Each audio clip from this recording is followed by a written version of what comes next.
Geez. It's been a while, hasn't it? I guess I'm deciding to dust off the old YouTube channel and get back at this. Last you saw of me, I was driving my 2000 Toyota Celica up a 10,000 foot mountain after doing a bit of work to it. The main conclusion there was that despite it being a 25-year-old slow automatic, I actually really enjoy the car. And I found out that I actually like working on cars, funnily enough. So, to keep with that theme, this car does still need a lot of work. So without wasting any more time, let's get into doing that. These aftermarket headlights were installed by the previous owner, and they are painfully dim, like unimaginably dim. And I could probably fix it with just better bulbs and aiming them better, especially this one. I think partially because, if you see, the mounting is terrible. I talked about this when I first introduced the car to you guys, but this headlight is just mounted completely terribly. So we're gonna figure out why that is. I mean, I can even like play with it a little bit. But between them being aimed really poorly, the right bright doesn't work, only the left bright works. But they're also just super dim. Even if they were aimed properly, blah, blah, blah, they're super, super dim. So while I don't hate the way they look, and I might be able to fix them with better bulbs, I decided to just bite the bullet and buy brand new ones. Because, well, honestly, aftermarket headlights are not that terribly expensive for these cars. I can get ones that suit my personal style a little bit better, even though I don't hate these ones. But this car, the headlights currently are bad enough to where it's almost as if I don't have headlights at night. They're terrible. And around the city where there's a lot of streetlights, I can deal with it, but as you saw, I definitely don't do all of my driving in the city. I like to go places and explore, and I need headlights. So, we're gonna work on that. There's also this. The one bright that works is blue. Don't ask me why. But with the removal of a couple of bolts and a couple of surprises along the way... Okay, well, I've got the headlight, and I do think I figured out why the bright wasn't working on this one, because it's just dangling here. So that's cool. We have our old headlights removed. Well, that was way easier than I thought it was going to be. I didn't even have to take the whole bumper off. There was only that screw holding it in. I mean, so that's good. It was a lot easier than I expected. But, yeah. Now I have some questions. This bumper has clearly been, finagled with a little bit. So, removing it is going to be interesting. Because there's a bunch of drywall screws holding it in place. But ignoring that, we have more important things to deal with right now.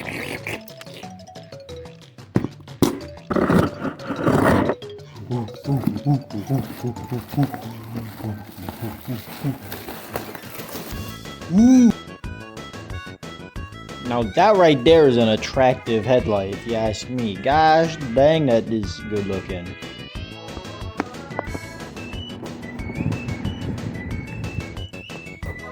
So I've made some discoveries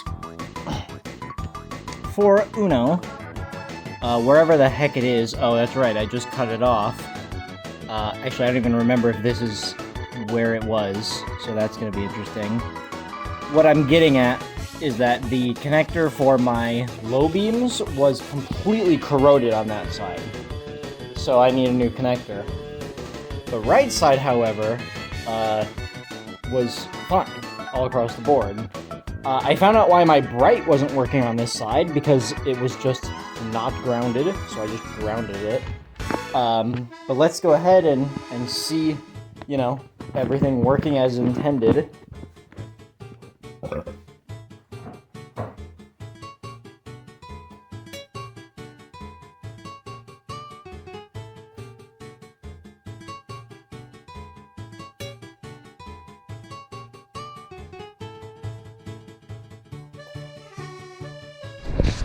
So finally, with a little bit of assistance from my father, got this goober done, bolted up.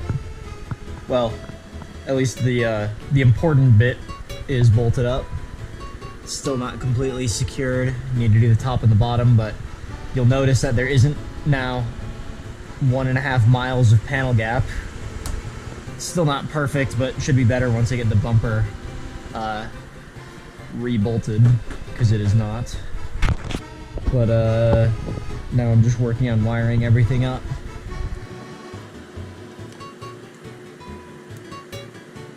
So they're done, and very, very professionally wired.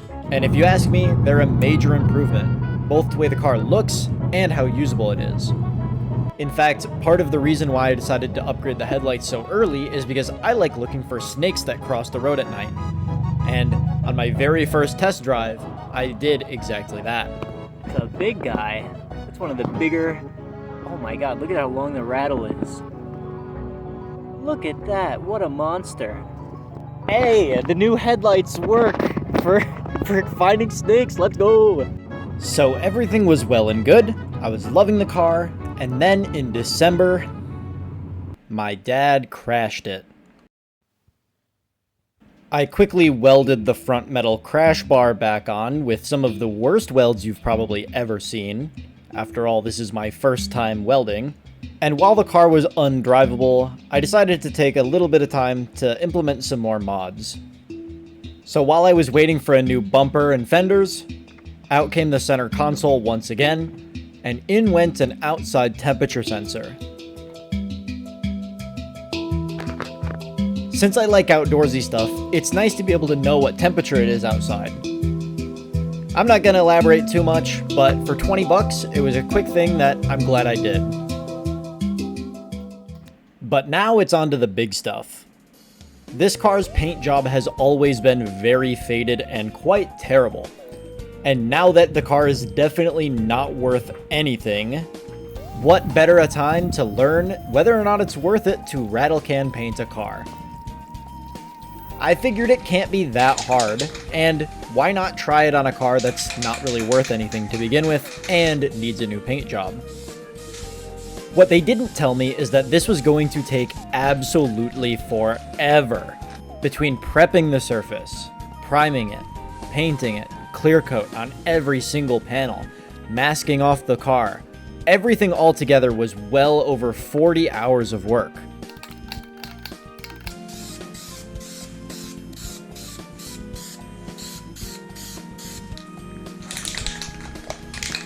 Alright, time for the scary part. Alright, here goes nothing.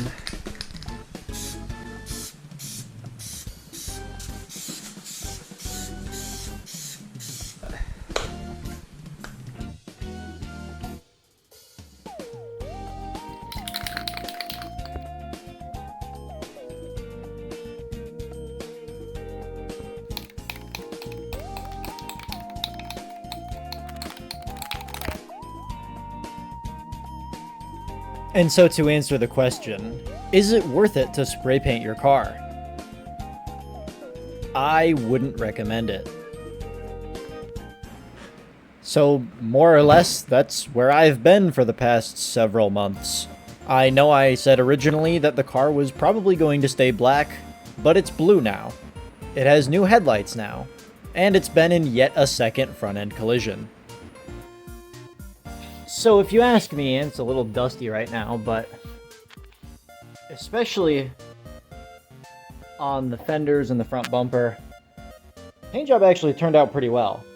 Now on the doors and the rear quarters, you might be able to tell the color is not super even. So I'm probably going to have to respray these or, well, add a layer of color to those. I also never did the mirrors. So these are still super crusty. However, you'll notice also that the hood is still black, although much better than it was.